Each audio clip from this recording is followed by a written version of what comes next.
Hello again, everybody. This is Mandatory91, and I'd just like to bring you a little bit on the new game mode that was introduced a few days ago called Interrogations in The Last of Us.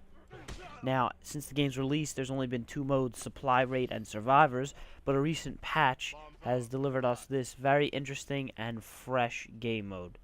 There are two distinct phases to it, and I'm going to cover each in detail to give you guys a little bit of an advantage and let you know what's going on before you boot it up and get into a game. Now you'll notice immediately when you boot up the game and get in, the meter on the left hand side, which is different than Supply Rate and Survivors. These 5 notches indicate the 5 interrogations you must complete in order to locate the enemy's lockbox. The lockbox is essentially the end game. That is what you need to take in order to win. Now, interrogations must be done on a downed enemy, and obviously you can't interrogate somebody who's been burnt or blown into bits. So leave your military snipers and don't power up your bombs just yet. Do your best to stay with your team, and if you must choose between an interrogation and denying one, deny one. If you can get to their box before they can even locate yours, you have a very high chance of success. You'll notice this in the game plan when you play, but for specificity, I will say that to interrogate, you must press triangle over a downed enemy. Also, I did not shiv originally believing I would execute a person. That is not the case. If you are a covert trainer fan like myself, you can walk up and perform a shiv interrogation, which is incredibly quick. It's almost impossible to deny. I tried, it doesn't work, really. They're pretty much done once they get it. That's really all you have to know for the first phase. Essentially, it's like TDM, and you need to extract the information, which takes a few seconds.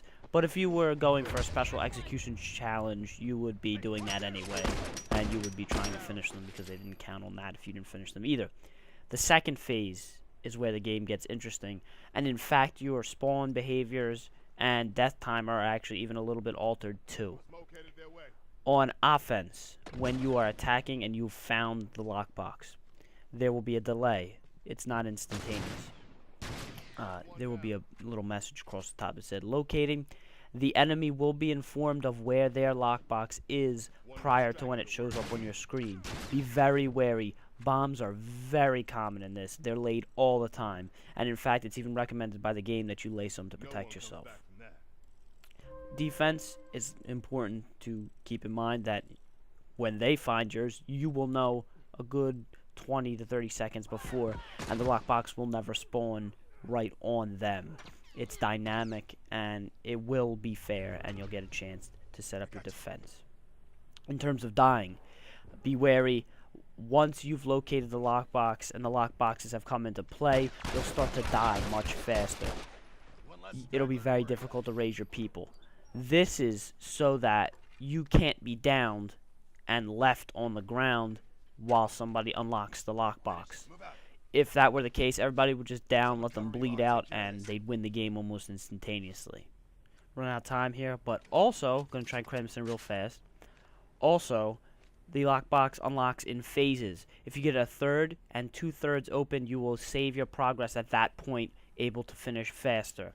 And the closer you get to the end of the game, overtime will start to kick in at around 3 minutes, and your rate of unlock will become faster. That's essentially all of the basics and all of the key things to know when going in. If I missed anything, please feel free to let me know in the comments below.